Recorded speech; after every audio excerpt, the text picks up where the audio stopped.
नमस्कार, खबर राजस्थान देख रहे हैं आप। मैं हूं आपके साथ भावना त्रिपाठी। रुख करेंगे प्रदेश की तमाम बड़ी खबरों की ओर। राजस्थान के राज्यपाल हरिबाऊ बागड़े से राजभवन में रविवार को वेदांता समूह के अध्यक्ष अनिल अग्रवाल ने मुलाकात की। इस दौरान उन्होंने राजस्थान में निवेश सहित अन्य मुद्दों पर चर्चा की। बताया जा रहा है कि अग्रवाल की राज्यपाल से ये शिष्टाचार भेंट थी।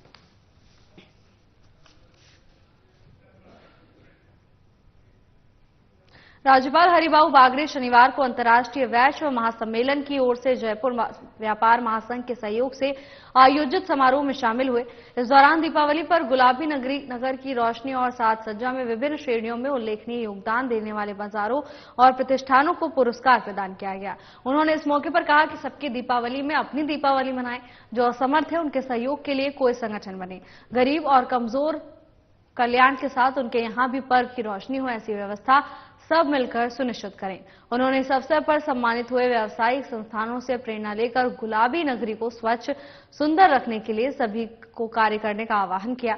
बागड़े ने कहा कि अपने लिए सभी कार्य करते हैं, लेकिन जीवन की सार्थकता इसमें है कि हम दूसरों के सुख और संतोष के लिए भी काम करें। उन्होंने जयपुर को धर्म और आध्यात्म की छोटी काशी बताते हुए कहा कि यहाँ सामूहिक रूप में उत्सव धर्मिता से त्योहार मनाने की परंपरा की सराहना भी की।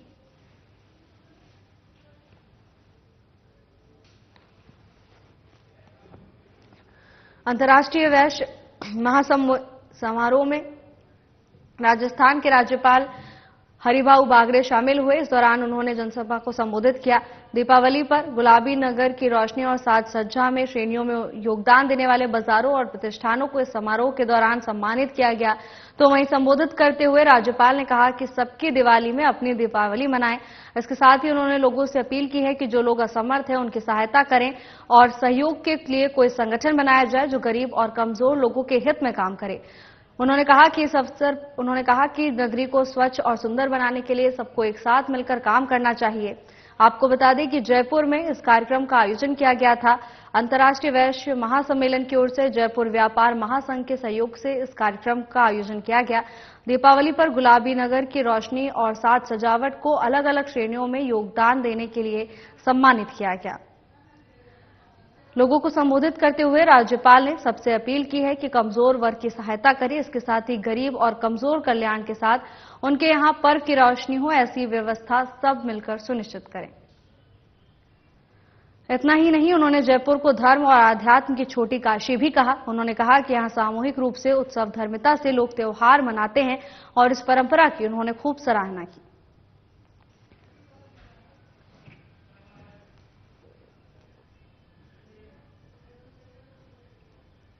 टोंक में बीजेपी के जिला संगठन पर्व को लेकर बैठक आयोजित की गई। बैठक में प्रदेश से आए संगठन पर्व के जिला प्रभारी हरेंद्र शर्मा और बीजेपी प्रदेश कोषाध्यक्ष पंकज गुप्ता का जिलाध्यक्ष अजीत सिंह मेहता ने दुपट्टा पहनाकर स्वागत किया। बैठक में मंडल स्तर पर आयोजित संगठन पर्व को लेकर जिलाध्यक्ष ने प्रस्तावना रखी। मेहता ने कहा कि टोंक के 25 में से 15 मंडलों में बूथ समितियों का गठन हो चुका है और शेष भी अगले 1 या 2 दिन में पूरी होकर बूथ संरचना का कार्य पूरा हो चुका है। जिले में 1099 बूथों में ये कार्य निरंतर प्रक्रिया में होता हुआ पूर्ण होने के करीब है। वहीं जिलाध्यक्ष ने कहा कि कार्यकर्ताओं ने अपनी पूरी मेहनत से कार्य किया है और संगठन पर्व पार्टी का महत्वपूर्ण कार्य हो चुका है। पार्टी ने देश भर में 12 करोड़ सदस्य बना लिए हैं और हम विश्व के सबसे बड़े राजनीतिक दल के रूप में कार्य कर रहे हैं। सक्रिय सदस्यता में भी हम निरंतर कार्य कर रहे हैं।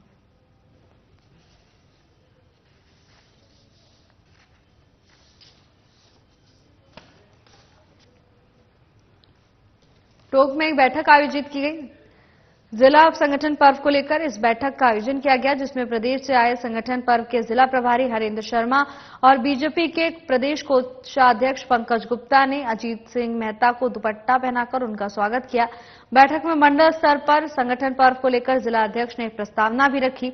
तो वहीं इस दौरान मेहता ने कहा कि टोंक के 25 में से 15 मंडलों में बूथ समितियों का गठन हो चुका है और बची हुई समितियों का गठन भी 1 या 2 दिन में पूरा कर लिया जाएगा और इसी के साथ बूथ संरचना का कार्य पूरा हो जाएगा।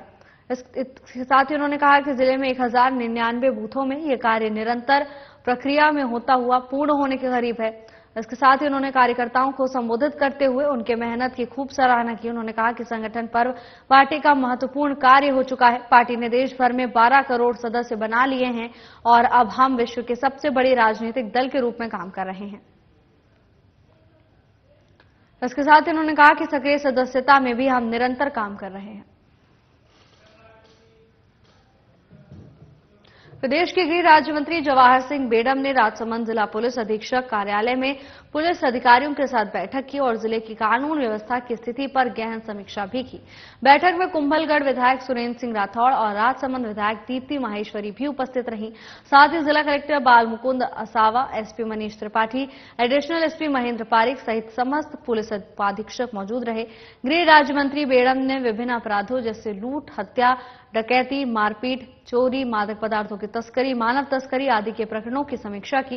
इसके साथ ही महिलाओं के विरुद्ध होने वाले कई प्रकार के अपराध में प्रकरण दर्ज कर स्थिति को देखा गया।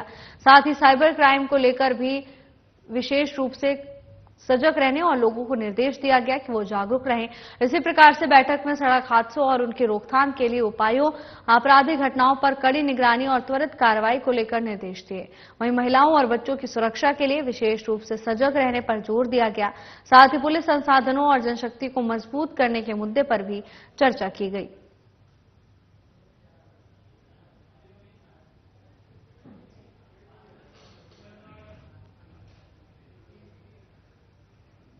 विधानसभा अध्यक्ष वासुदेव देवनानी और केंद्रीय कृषि राज्य मंत्री भागीरथ चौधरी ने अजमेर रेलवे स्टेशन पर राज्य सरकार के मुख्यमंत्री वरिष्ठ नागरिक तीर्थ यात्रा योजना के तहत तिरुपति बालाजी की ट्रेन को हरी झंडी दिखाकर रवाना किया।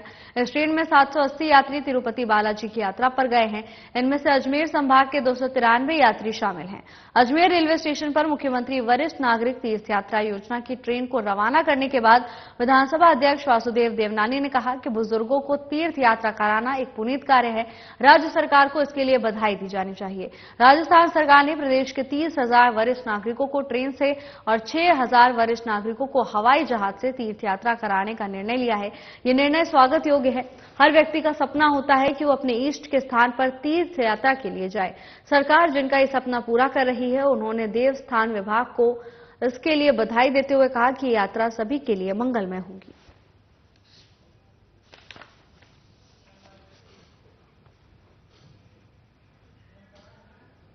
संसदीय कार्य, विधि एवं विधिक कार्य मंत्री जोगाराम पटेल ने पाली जिले की पंचायत समिति रोहट के वीजा में आयोजित जनसभा को संबोधित किया। इस अवसर पर पटेल ने कहा कि मुख्यमंत्री भजनलाल शर्मा के नेतृत्व में प्रदेश सरकार का लक्ष्य विकसित और राजस्थान का निर्माण करना है। इस दिशा में राज्य सरकार ने एक वर्ष में अनेक उपलब्धियां हासिल की हैं। राइजिंग राजस्थान समिट प्रदेश के औद्योगिक विकास में मील का पत्थर साबित होगा। इसके साथ ही पटेल ने कहा कि प्रदेश के समग्र आर्थिक विकास को समर्पित rising Rajasthan global investment summit होने वाली है। इस समिट से पहले सभी विभागों और जिलों में इन्वेस्टर मीट में लगभग 21 लाख करोड़ रुपए से अधिक एमओयू साइन हो चुके हैं। इस आयोजन से प्रदेश भर में निवेश के अनुकूल वातावरण निर्मित हुआ है, जो राजस्थान के औद्योगिक विकास में मील का पत्थर साबित होगा।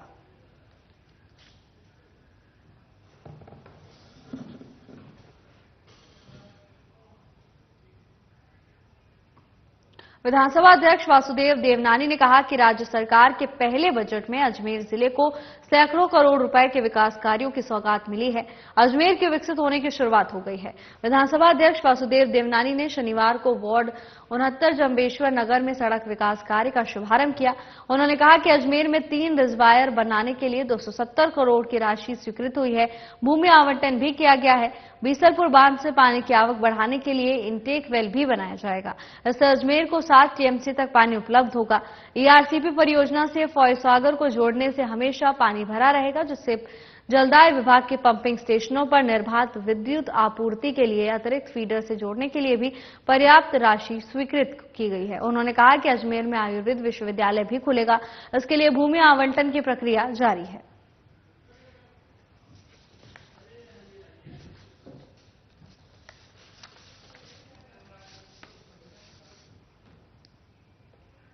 केंद्रीय कृषि राज्य मंत्री और अजमेर सांसद भागीरथ चौधरी ने शनिवार को संसद के शीतकालीन सत्र के अवकाश के दौरान अपने संसदीय क्षेत्र में प्रवास करते हुए किशनगढ़ स्थित अपने निवास स्थान का जनसुनवाई का आयोजन किया।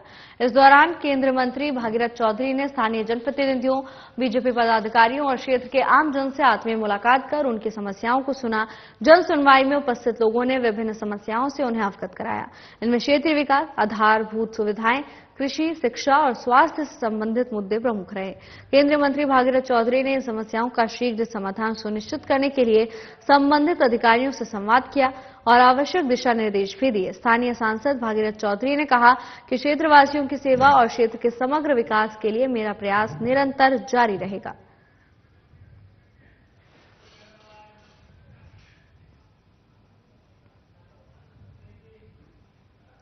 राजस्थान सरकार के कैबिनेट मंत्री कर्नल राज्यवर्धन राठौड़ ने जयपुर के अल्बर्ट हॉल में आयोजित ऑनर रन दौड़ का फ्लैग ऑफ कर शुभारंभ किया। यह विशेष दौड़ भारतीय सेना के शौर्य और सम्मान को समर्पित थी और शूरवीरों के नाम इसका आयोजन किया गया था।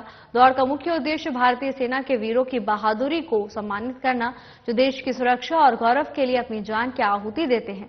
कर्नल राठौड़ ने इस अवसर पर भारतीय सेना के शौर्य को सलाम किया और सभी प्रतिभागियों को इस ऐतिहासिक आयोजन में भाग लेने के लिए प्रेरित किया। प्रधानमंत्री नरेंद्र मोदी के नेतृत्व में भारतीय सेना को आधुनिक और मजबूत बनाया गया है, जिससे देश की सुरक्षा को नई ऊंचाइयां मिली हैं।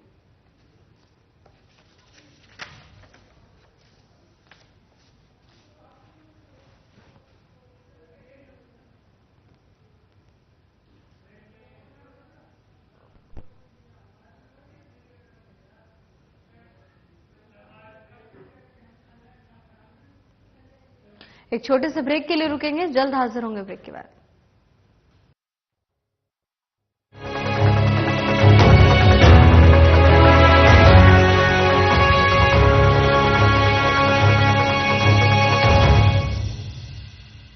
Market access, resources, infrastructure, skills. Rajasthan has it all. With the vision of PM Narendra Modi and CM Bhajanlal Sharma, explore endless opportunities at the Rising Rajasthan Global Investment Summit. Register today.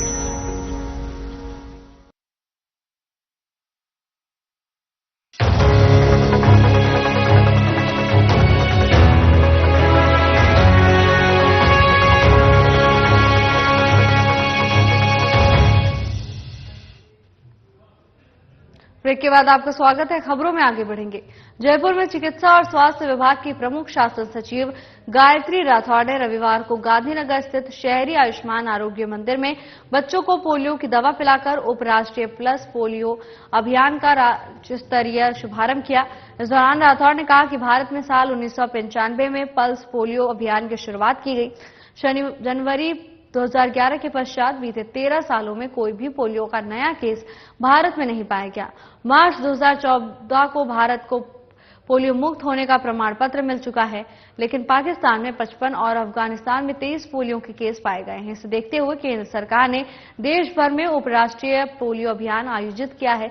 इस अभियान के तहत प्रदेश में 39 जिलों में जन्म से 5 साल तक के करीब 87.50 लाख बच्चों को पोलियो की दवा पिलाई जा रही है।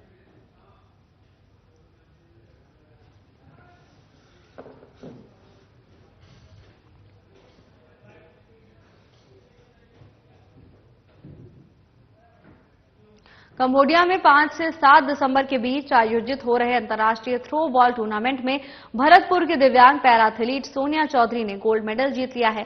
भारत की तरफ से प्रतिनिधित्व करते हुए भरतपुर जिले के उसेर गांव की बेटी और सांतरो गांव की बहू दिव्यांग पैरा एथलीट सोनिया चौधरी ने इस प्रतिस्पर्धा में बेहतरीन प्रदर्शन करते हुए स्वर्ण पदक जीतने के साथ ही बेस्ट प्लेयर का खिताब भी अपने नाम कर इतिहास रच दिया है। हौसले की उड़ान से पैरा एथलीट सोनिया चौधरी ने कंबोडिया में आयोजित थ्रो बॉल अंतर्राष्ट्रीय टूर्नामेंट में गोल्ड मेडल जीतने के साथ बेस्ट प्लेयर का खिताब भी अपने नाम किया। आपको बता दें कि सोनिया चौधरी पैर से दिव्यांग है और हाल ही में 3 माह पहले ही उन्होंने नन्ही सी बच्ची अग्नि चौधरी को जन्म दिया है, लेकिन जीतने का जुनून और हौसलों की उड़ान से सभी कठिनाइयों को गले लगाते हुए श्रेष्ठ प्रदर्शन कर गोल्ड मेडल उन्होंने अपने नाम किया है।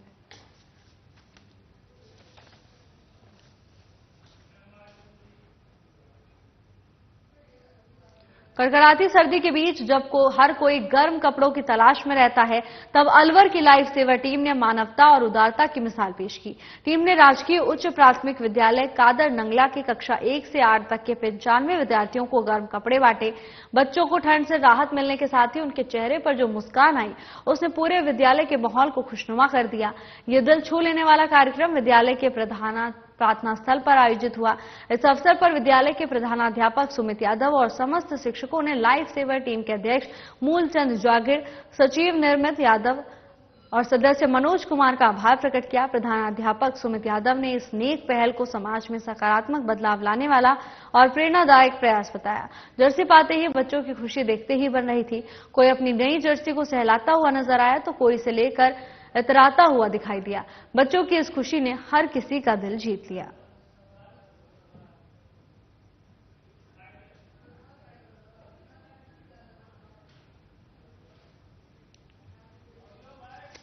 जर्सी वितरण का कार्यक्रम किया गया है।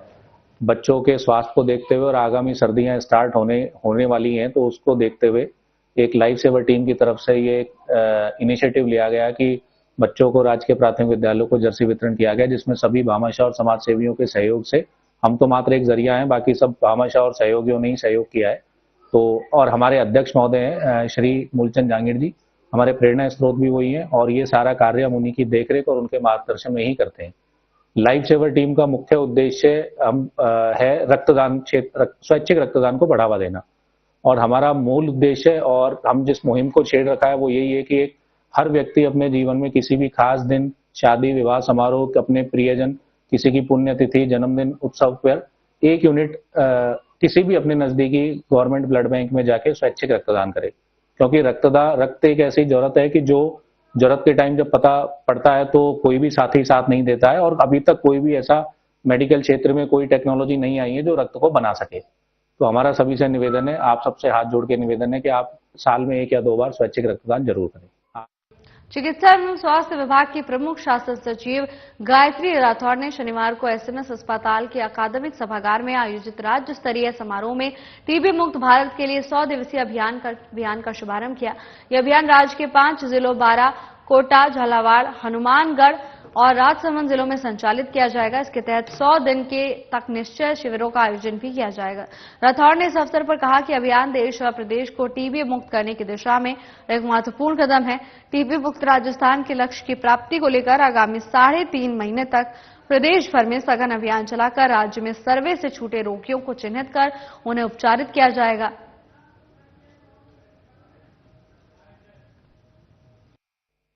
जी ने एक सभी को टारगेट दिया है कि हमें मार्च 2025 तक पूरे देश को टीबी मुक्त भारत बनाना है। और ये टीबी मुक्त भारत अभियान, जैसे आपको ध्यान है, सितंबर 2022 से पूरे देश में चल रहा है। अब क्योंकि लास्ट के हमारे करीब 3.5 महीने बाकी है, तो ये एक इंटेंसिफाइड 100 डेज कैंपेन की लॉन्च है। अपने यहाँ पे 5 जिले में इंटेंसिफाइड कैंपेन चल रहा है। जयपुर उसमें सम्मिलित हालांकि नहीं है, लेकिन हम लोग सभी जिलों में इस वाले कैंपेन को कर रहे हैं, ताकि कहीं पे अगर बहुत कम पेशेंट्स भी हैं तो भी वो हमारे परव्यू में आ जाए, उनका समय पर ट्रीटमेंट शुरू हो जाए। और जैसे कि आप लोग जानते हैं कि इस टीबी मुक्त भारत अभियान का जो सबसे इम्पोर्टेंट कंपोनेंट है वो जन भागीदारी है। इसलिए जो निक्षय मित्र एक कंसेप्ट है कि वॉलंटियर्स, इसमें आपने देखे होंगे काफी वॉलंटियर्स आए जिनको अभी आज सम्मानित भी किया गया है।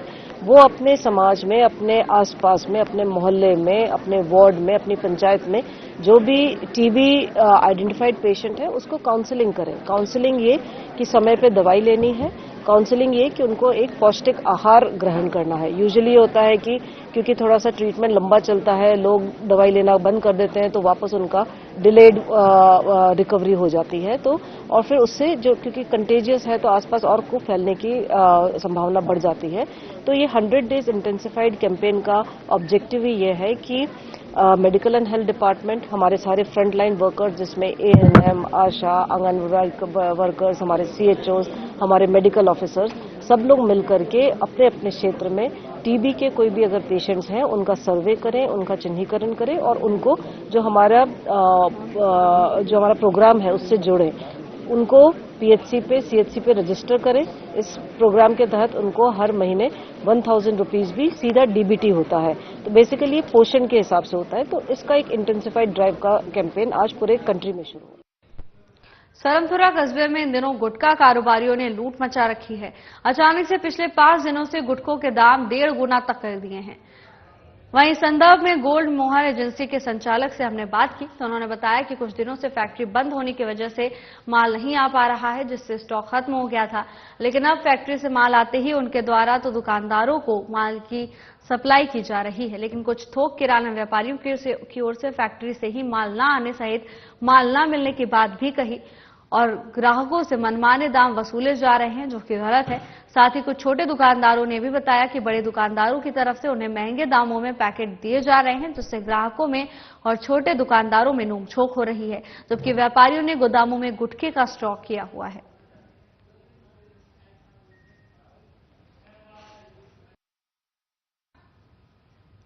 नागौर जिले की स्पेशल टीम और थाना पादुकला पुलिस की संयुक्त कार्रवाई करते हुए मध्य प्रदेश से लग्जरी कार से मादक पदार्थ की सप्लाई करने आए एक तस्कर सत्यनारायण राठौर को गिरफ्तार कर 42 लाख रुपए कीमत का अवैध अफीम का दूध बरामद किया गया है।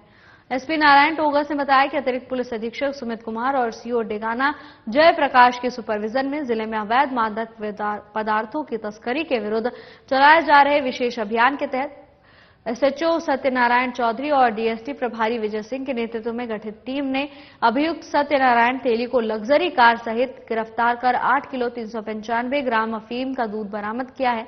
फिलहाल पुलिस मामले की जांच में जुटी हुई है।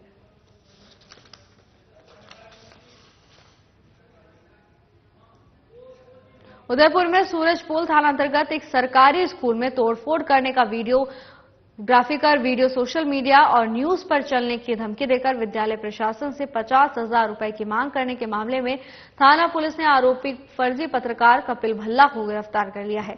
एसपी योगेश गोयल ने बताया कि शनिवार को सूरजपोल थाना अंतर्गत राजकीय फतेह उच्च माध्यमिक विद्यालय के प्रधानाचार्य चेतन पानेरी ने रिपोर्ट दी कि कपिश भल्ला नामक व्यक्ति उनके स्कूल आया, जिसने अपने आप को पत्रकार बताया। आरोपी ने बिना अनुमति विद्यालय में घुसकर कंप्यूटर लैब का ताला तोड़ा और दरवाजा तोड़ा।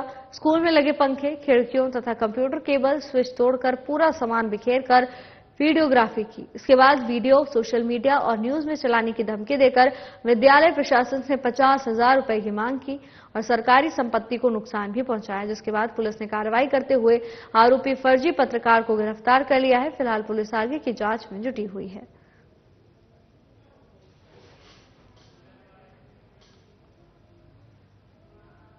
झालावाड़ थाना रायपुर क्षेत्र के ओसाव गांव में 26 नवंबर की शाम खेत से पानी का पाइप निकालने के विवाद में चाकू बाजीगर एक युवक की हत्या करने के प्रयास के मामले में पुलिस ने 4 नामजद आरोपियों को गिरफ्तार कर लिया है, जिनके कब्जे से पुलिस ने वारदात में प्रयुक्त हथियार भी बरामद कर लिया है। तो वहीं एसपी ऋचा तोमर ने बताया कि 27 नवंबर को कोटा के न्यू मेडिकल कॉलेज में उपचार के लिए भर्ती घायल दूल्हे सिंह ने पर्चा बयान दिया था कि उनका पड़ोसी नारायण सिंह के साथ खेत से पानी का पाइप निकालने को लेकर विवाद चल रहा था। शाम 7:30 बजे के करीब आपसी समझाइश के माध्यम से विवाद का हल करने वो नारायण सिंह की दुकान के पास पहुंचा। तभी ओडिया खेड़ी के रास्ता से आए नारायण सिंह, गंगाराम, सूरज सिंह, कालू सिंह, गोकुल सिंह ने उसे रोककर गाली गलौज की और मारपीट करने लगा। इस दौरान उन लोगों के साथ मारपीट और चाकूबाजी भी की गई, जिससे वो घायल हो गया। बयान के आधार पर पुलिस ने चारों आरोपियों को गिरफ्तार कर लिया है। फिलहाल पुलिस आरोपियों से पूछताछ करने में जुटी हुई है।